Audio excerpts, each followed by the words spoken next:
That Movie Nut here with a review for 1984, the 1984 dystopian film starring John Hurt, Richard Burton, and Cyril Cusack.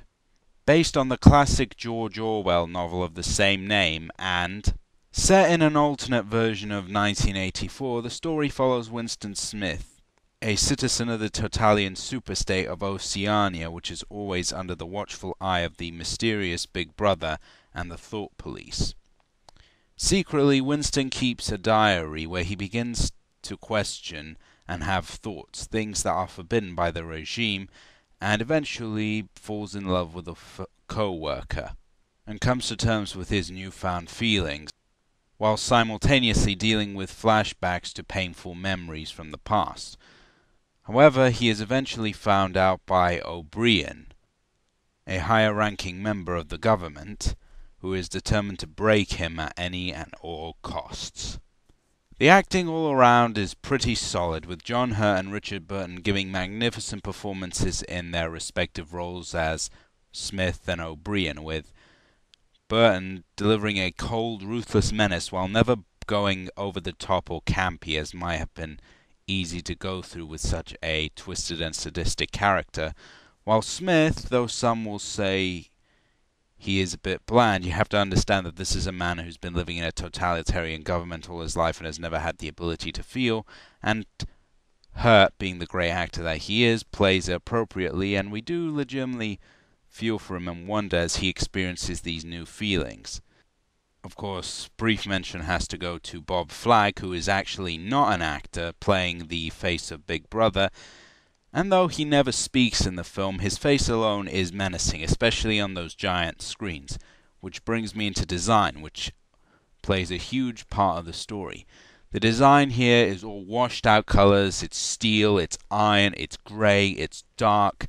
There's oppression. It's an oppressed society, a mechanical society, a society all about work, and the design captures that perfectly, giving you a cold, harsh feeling, as in, this is a society that only believes in work, work, work, nothing but work, all for the state, love the state, love the state, which are nicely contrasted by the countryside, which is clear and green and bright and alive, when Winston begins having his affair, as well as several flashbacks throughout the film.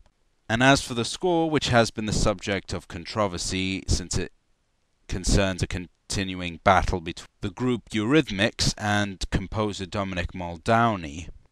And while I've not heard the Eurythmics score, I have heard the Muldowney score, and it is used sparingly throughout the film, letting the scenes and the dialogue speak for themselves without beating you over the head with the music, with the exception of the theme, which is of course the Oceania national anthem. And while some have argued it's a little too sad and emotional to be a national anthem, I think it works beautifully, and it adds to the haunting and chilling atmosphere of the design, creating this truly hopeless world and society.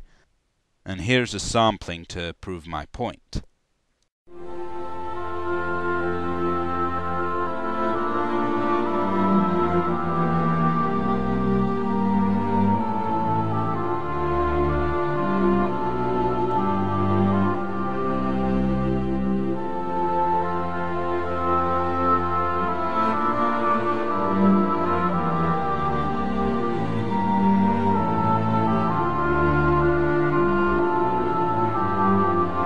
And the final thing to talk about here is the script.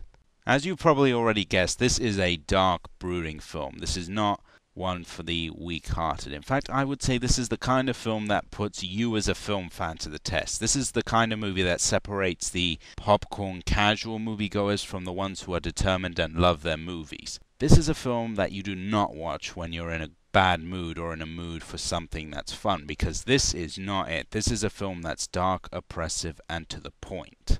And if you're thinking that, wait a minute, this is a dystopian movie, I've seen this before, I know how it ends, let me tell you, unless you've read the novel, no, you do not know how this ends. This does not have your typical Hollywood formula to it.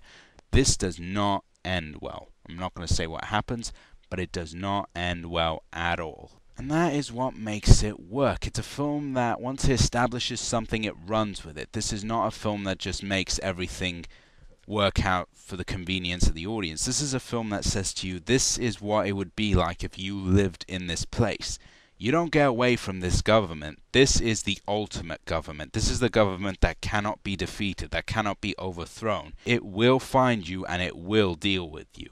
There is no escape. It's a film that reminds us about the importance of being different and not obeying just a one-way system, and it reminds us about the importance of having free thought and not trusting something else to deal with all our problems, which in turn can become power abuse. And what further helps the fact is that, again, because the film is so intent on realism, none of the characters here are cartoon characters. Winston Smith is not your typical macho good guy here. He's a scrawny, ordinary man. And Richard Burton as O'Brien is not your typical mustache-twirling villain. Even though he does a lot of bad things, he's a man who's doing this because he has political beliefs, and he thinks this is legitimately what's good. And that's what makes his character so interesting, is because he's not doing this because he's some kind of crazy nut job. He's doing this because he believes this is the right way. This is the only way. This is the way to ensure a better world.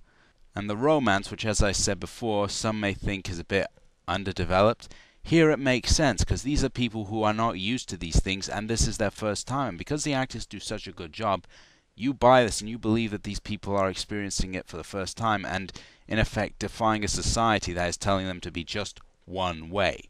And though the film is slowly paced, it never gets boring or tedious or repetitious, and it moves along and it gives you the information in appropriate doses and places. And so I must give 1984 a silver star. I would give it a go, but I can understand that this is not a film for everyone and for all tastes. This is a film for people who are willing to put themselves to the test and to the limit as film fans and as people interested in powerful political fables.